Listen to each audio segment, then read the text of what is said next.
There are many in the hands of the few.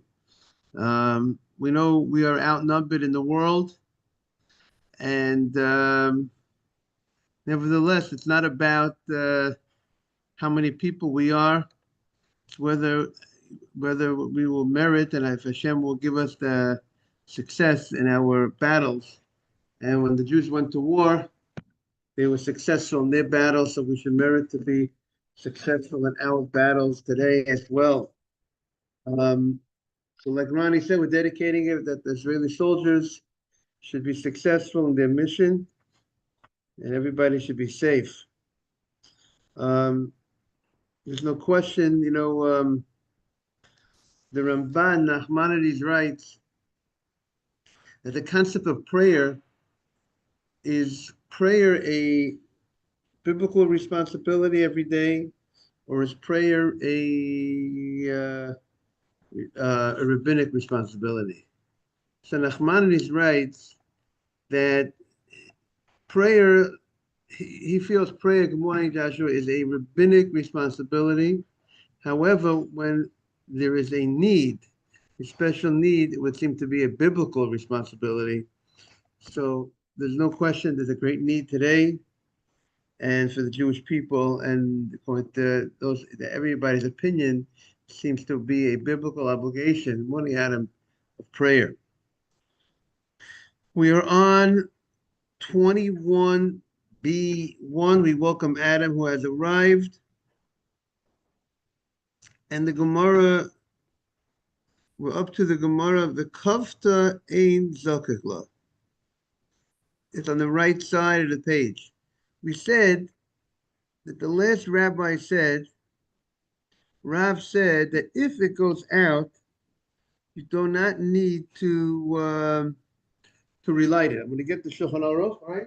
You had the ability to light, to stay there for the proper amount of time, and then you know what happened? It went out, right?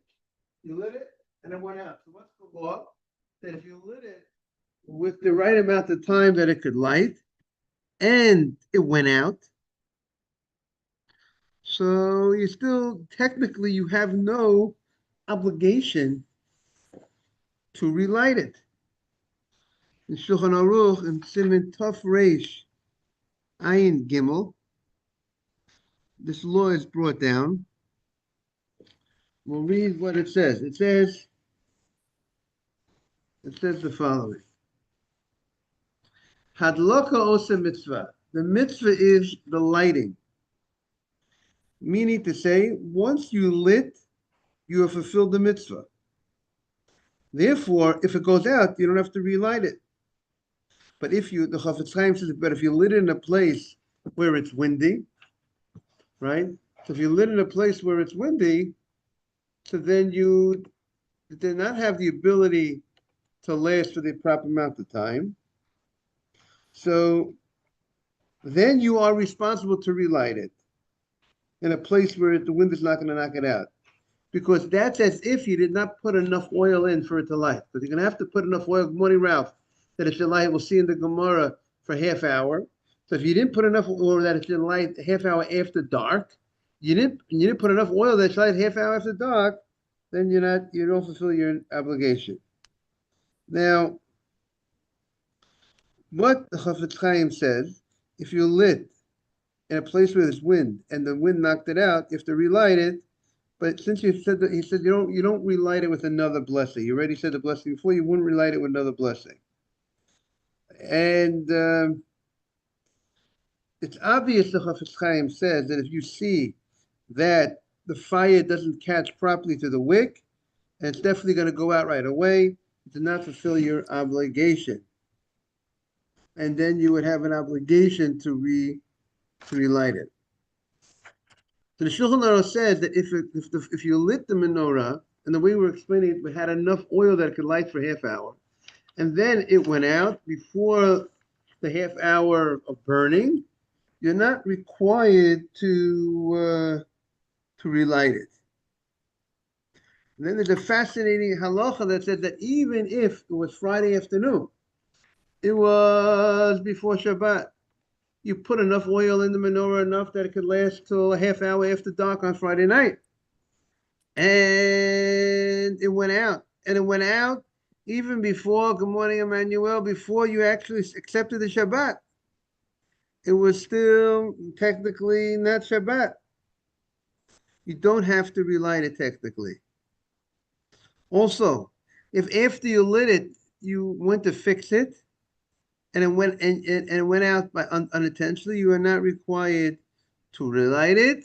And the Ramah, the Ashkenaz rabbi, comments, if you want to be strict and you want to relight it, that will be a stringency in all these cases.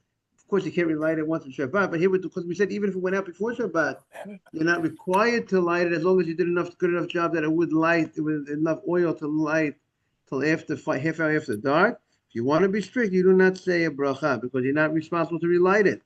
You will not say, the Ramah says you will not say a bracha. And the Chafetz Chaim says that the later authority said it is appropriate to be strict, to relight it in all situations when it did not reach a half hour. Good morning, Dr. Rosen. Especially if it went out before Shabbat, before you actually even accepted the Shabbat. Now, okay, so that's a little bit law about if you lit your Hanukkah menorah and the Hanukkah menorah went out subsequently. So here comes now the Gemara is going to question this law. You just told me on 21a B, the right column, about 10 lines from the top, 8 lines from the top in the English, Kafta Izok law. You told me that if the fire goes out of the menorah, you are not required to relight it, even though it did not reach half hour. Now, but the Gemara till now did not tell us anything about a half hour, right? The Gemara only said that if you lit the menorah went out, the lights went out, right, Adam? You don't have to relight it. The Gemara says, but, Raminu, I have a contradiction. What's the contradiction? Contradiction is mitzvata, the mitzvah of the menorah. The mitzvah of the time of the menorah is mishetishka hachama ad shetichla regel min hashuk. So literally, it says when it's sunset. The question is, does it mean sunset? Does it mean when it gets dark? So the rush and the Torah means here, it doesn't mean sunset. It means sunset here means when it's dark, when the stars come out. Others actually disagree with that and said the Gemara means in the beginning of sunset, right when the sun goes down, right what we call sunset. And some say that, and based on that's when you have to start lighting the menorah, right when after the sun goes down. Others say the Chafetz Chaim talks about when it gets dark, and others say it's around 15 minutes before the stars come out. So they call that the beginning of the second, so to speak, setting of the sun. It's a different stage, which is about 15 minutes before, God bless you, stars come out. So it's all different questions exactly. What does it mean in the Gemara when it says when the sun goes, what's the meaning of Shkiyat HaChamah here in the Gemara? When the sun goes down. Okay, we have all different opinions, but it's the mitzvah of the Chanukah is when we call it Shkiyat HaChamah ad shetichla regel min hashuk, until there's nobody, the people that are going back and forth, the traffic, so to speak, till the traffic in the markets are over. And as long as there are people people going back and forth in the markets outside, then that's the time of the menorah, which you could understand that one of the things is that, the original, the institution of menorah, that it was supposed to be lit outside. We're going to see, that's what they do today in the land of Israel. They light the menorah outside. The idea of publicizing the miracle. So obviously, if you're lighting outside, it's for who's outside, the people that are outside. As long as there is heavy traffic, there's people that are coming and going outside in the market, and the Gemara doesn't identify what time this is exactly. Then that is the time of the mitzvah of the menorah. So the Gemara says, if you're telling me that the time of the light of the menorah is from the setting of the sun, whatever that means, it could be dark, the beginning of the setting, the second setting, or the beginning of the second setting of the sun, whatever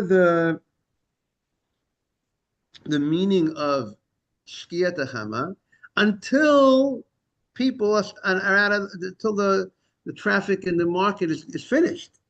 So my love, probably the kafta hadamadlik. What doesn't seem to indicate that if it went out, you have to relight it. Because if you're telling me this is the mitzvah, you're telling me the mitzvah of the menorah is from point A until point B, from shkia, sunset, until people are out of the market. Doesn't it sound like if that is the mitzvah? So it sounds like it needs to burn during that time period. If it has to burn during that time period, that means if it went out, you would have to relight it. So how could you tell me you don't have to relight the menorah? So the Gemara says, look, that's not the intention of the Breita. When the Breita says that the mitzvah is from sunset until people are out of the market, it means the following. The elo adlik, if for whatever reasons you did not light when the sun went down, which let's say was the beginning of the opportunity of the mitzvah, the beginning, that's we call it opening bell, right? The market is open. If you didn't light from that time, from the beginning of sunset, this is your window of opportunity. Your window of opportunity to light is between sunset and people are no longer in the street and no longer in the market. And if you did not light until this time is gone, you've lost the mitzvah.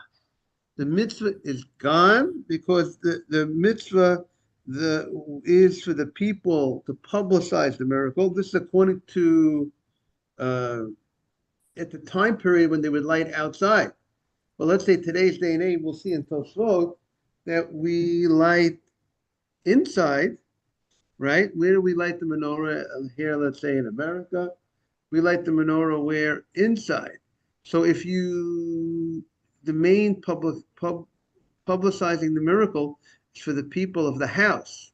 So therefore, you could technically light, your time is not up by the time people stop being in the market, right? Even if people would be, as long as people in the house are up, technically, it's that you have that ability of publicizing the miracle, but the publication of the miracle is more for the people of the house today. So, but here we're talking in the times when they lit it outside. So the Gemara says, we're telling us what is that window of opportunity, but not that if it went out during that time, you would have to relight it.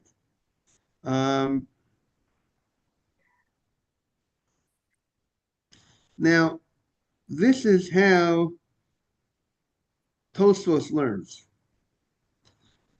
The Maggid Mishnah brings other opinions that argue, and they say the following, that this time period is telling us this is the main way to do the mitzvah.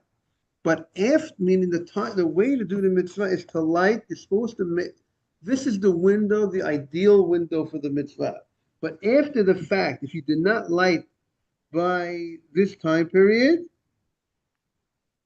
then you're obligated to light even after that time period while it's dark, but you did not do the mitzvah in the ideal way really the way it was supposed to be done. It's not like if this window is gone, it's over. You don't like the menorah. Now, you still like the menorah. Others say, but you didn't do it the right way, the way you were supposed to do it. Okay, that is one interpretation of this window when it says from sunset till people are out of the market. It's telling us that if you did not light yet, this is the time that you're supposed to, light. Jump in. Don't delay. Don't wait till after this time. Don't wait till people stop being outside. Because if you did, according to Tosfos, you lost opportunity, according to this opinion, to the mitzvah. The time is gone. Just like, you have a mitzvah to take a lulav on Sukkot by daytime, or you have a mitzvah to put on tefillin by day. If you didn't put on tefillin by day and it's night, it's over. You lost the opportunity to do the mitzvah. It's nighttime. You lost the opportunity to do the mitzvah of lulav when it's nighttime. So therefore, if you did not light between sunset and people being in the market, you lost the mitzvah, or you did not do the mitzvah properly. According to the other opinion, you still light, but you lost the opportunity of doing the mitzvah in the real proper way. That's one idea the Gemara says. Inami can also explain, there's another way you can explain the Braita. When the Braita tells us that you need to go ahead and from sunset until the mitzvah of the menorah is from sunset until people leave the market.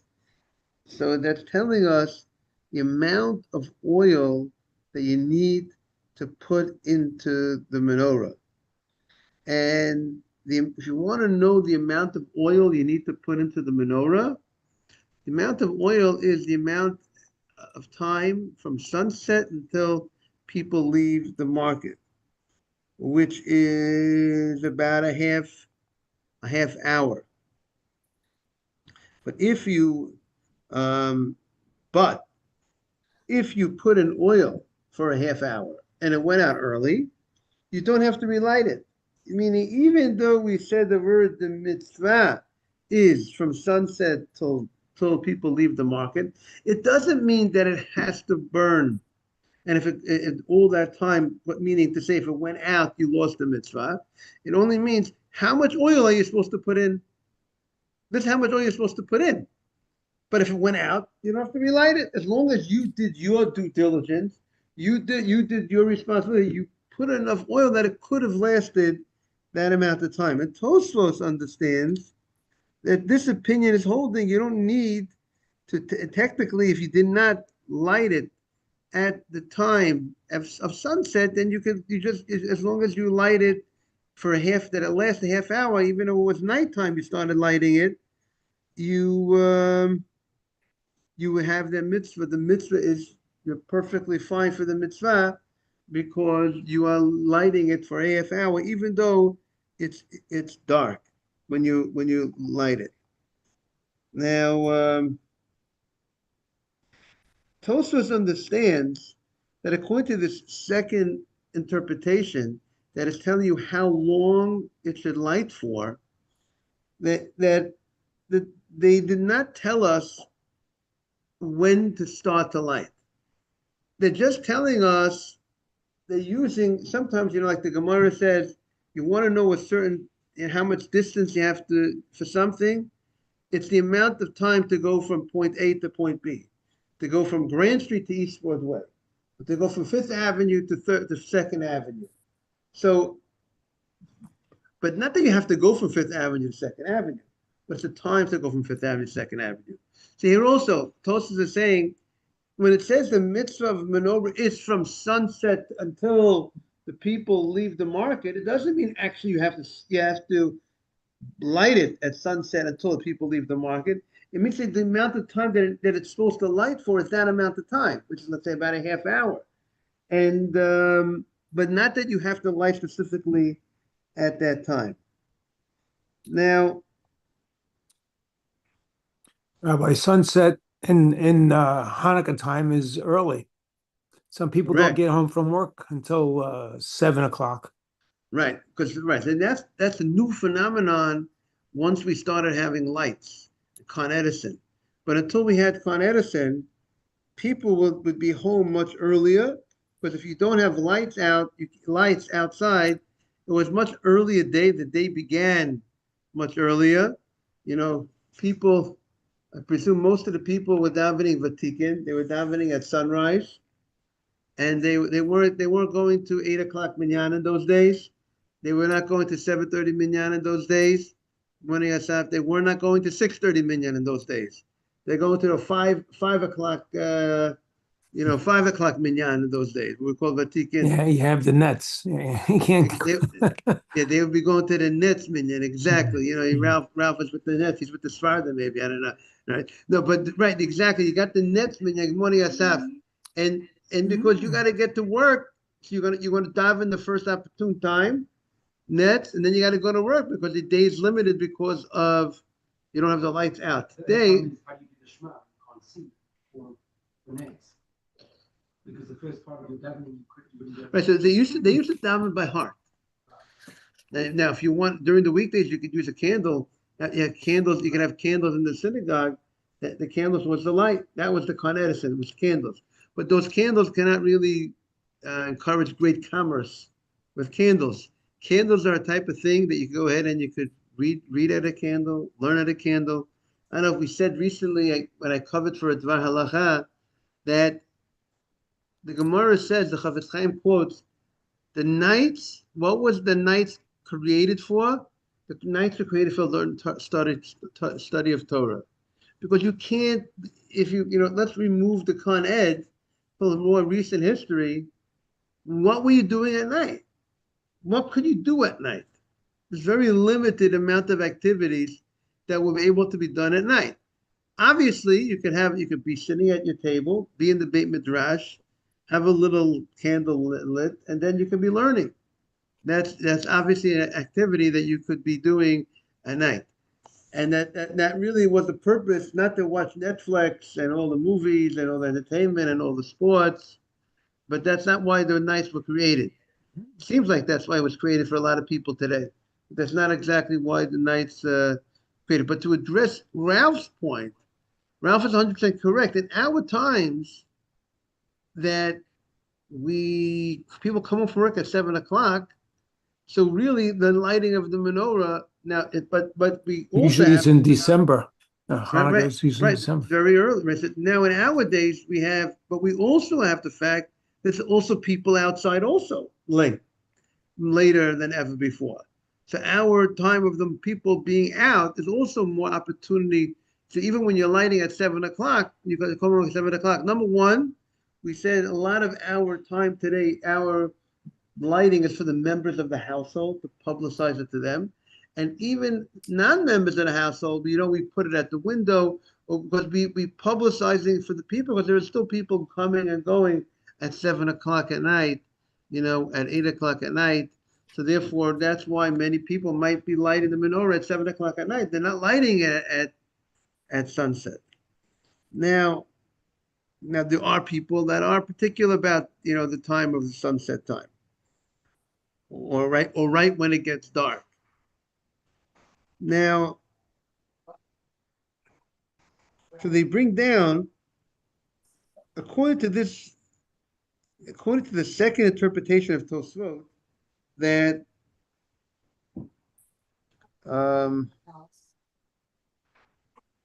So Saturday is not supposed to be nice at all. okay, so even though Tosfot says, and they bring down, nowadays we're not as careful.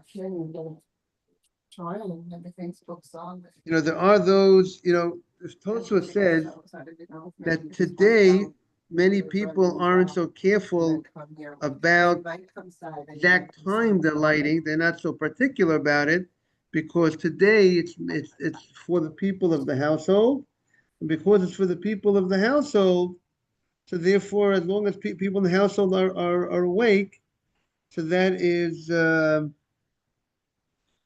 what we have in mind. That is what people are very particular about.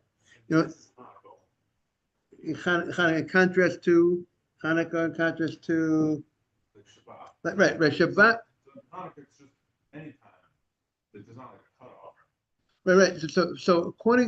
So that is the two opinions in the Gemara. One opinion, the Gemara was it was a cutoff time, that when the people in the market are not there, are no longer there, meaning it's late enough in the evening that people already are not there, you lost the mitzvah, according to one interpretation. Another interpretation, you did not light it. You didn't lose it, but you're really not doing it in the right way. And the second interpretation says there is no the cutoff. There's no cutoff time as long as you lit for a certain amount of time. And that was the second opinion. But now the question is, in our days, how do we look at it? Do we say there is that cutoff time, and you lost the mitzvah if you did it a little too, past the time that people would leave the market, or there is no cutoff time. So Tosfos says, you know what you should do? The Tosfos says, because of the argument whether there is that cutoff time, there's no cutoff time. Cutoff time means you lost the mitzvah according to Tosfos. Non-cutoff time means you could, it's later in the evening. You could just light it for half hour.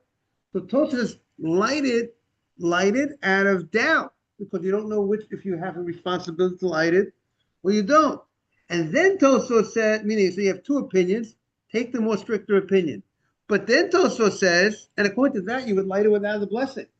According to Tosfos, if it would be a situation in the original time when they would light outdoors, let's go back a couple of thousand years ago, then they would, if you missed the time between sunset and the people out in the market, let's say you came home later in the evening, you would light out of doubt, because maybe you lost the mitzvah, maybe you didn't lose the mitzvah, but you don't say, but you're not, because the other opinion says you can still light without a problem, because it's not about making sure the people are in the market. It's just about lighting for that amount of time, for half hour. So Tosfos says light would sound like without a bracha.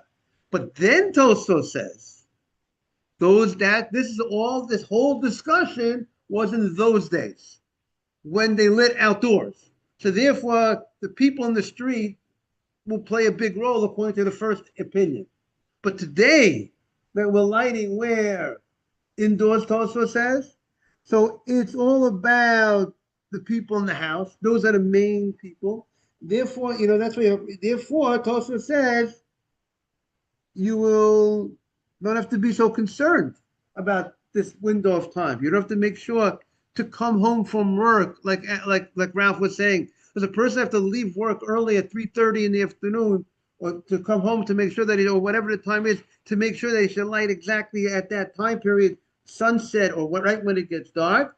So today, Tosfos says you don't have to be concerned about it, because we're lighting indoors. So then the question would be, what about Israel? Where if in places where they're lighting outdoors, then you might be getting back to the old question.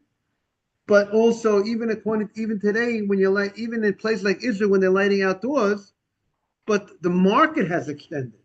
The market time when people are out is much later.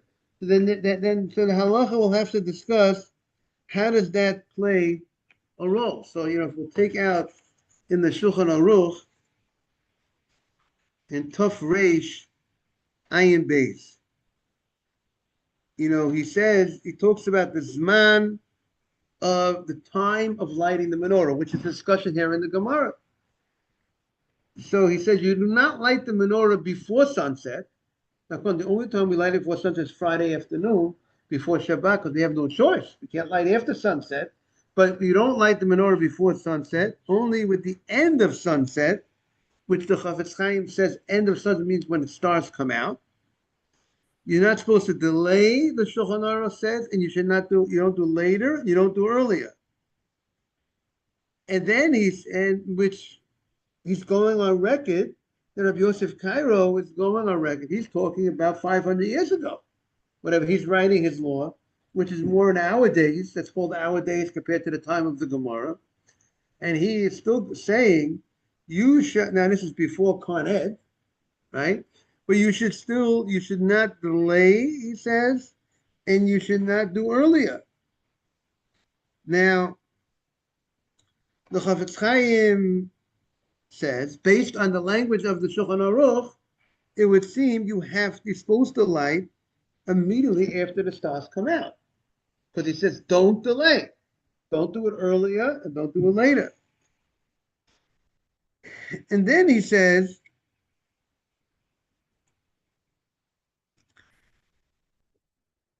there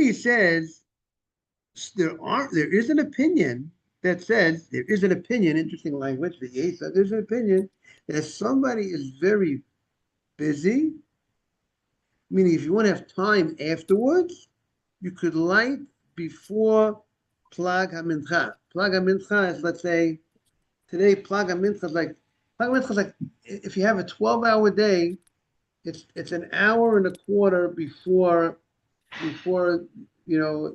before evening. It's 10 hours, or before sunset. It's 10 hours and 45 minutes into the day, which today we know about Plag HaMincha, let's say Shabbat. Tonight, people make early Shabbat, right? The earliest you can't really start Shabbat today at 3 o'clock in the afternoon. Shabbat, really, you accept Shabbat from Plag HaMincha.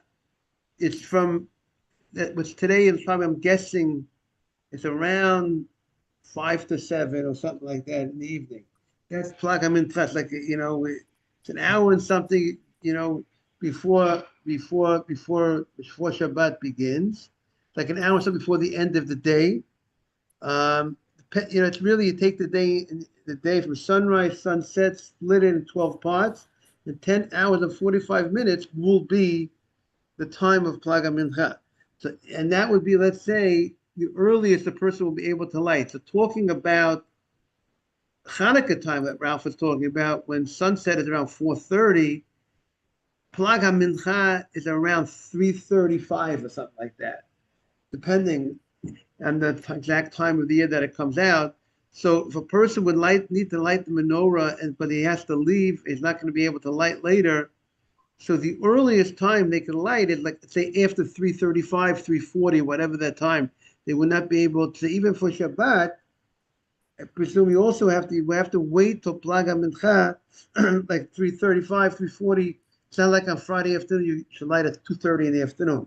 You would light it, what I recall, and any time a person shouldn't light. There are opinions that allow you to light it after this plug. That would be, meaning, even though the first opinion says you have to light it after sunset, whatever sunset means. Maybe it means dark, sunset starts coming, but here's an opinion that says if you're not going to have time later, then you could actually light it from this Plag HaMincha time, as long as you put enough oil that will last until that half hour afterwards, that people are finished by the market, that the people are out to see the menorah when it gets dark. That, let's say, you have to have enough time, you have to have enough oil in the menorah. So it sounds like the way the Shulchan Aruch is taking, Rabbi Yosef Cairo, he seems to be going a little bit like the opinion that says you have to light it at the time. It's not just about 30 minutes, any time light it for 30 minutes. Rather any time during the evening, you can light it at 9 o'clock at night for 30 minutes. He's learning, it sounds like you have to light it exactly during the time period that people are out in the market. And not, if you're going to light it, if people are no longer out in the market, according to him, it would sound like you lost. Let's see what he says. Then he says, this is lechatchila. So here he says this other point. This is what you ideally are supposed to do. This is what you're supposed to do it. You're supposed to light it right when it gets dark, and it should light for half hour. But if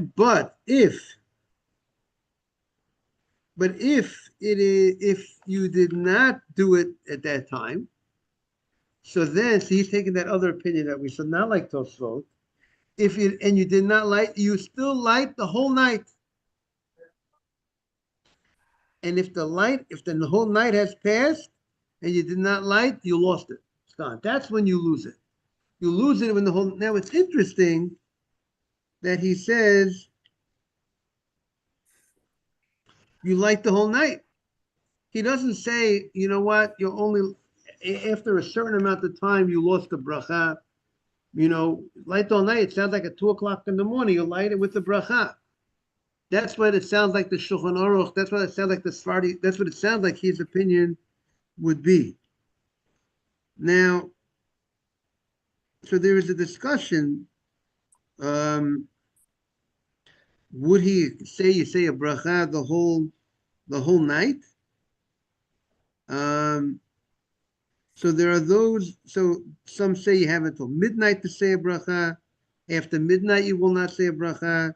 But others say as long as people as long as people in the house are up, doesn't make a difference. It's 2 o'clock in the morning, 3 o'clock in the morning, you say a bracha. But if people are sleeping, nobody's up, so then you would light without a bracha. That's how some approach it. We'll see more about it as we continue on Monday. Good to see everybody. Everyone should be safe. I'm Rabbi, yourself. thank you so much for teaching us. All of us.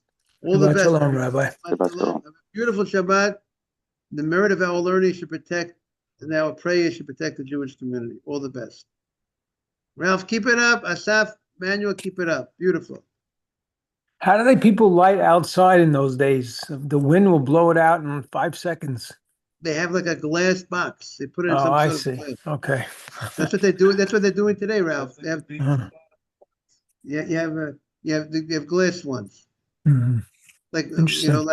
like Adam says that when Chabad lights on Fifth Avenue, when they light outside their menorah, they have it's all in a glass, right? Mm. Therefore, that protects it. Have a great day, everybody. You too, Rabbi. It's a beautiful Shabbat. The outside thing. It wasn't.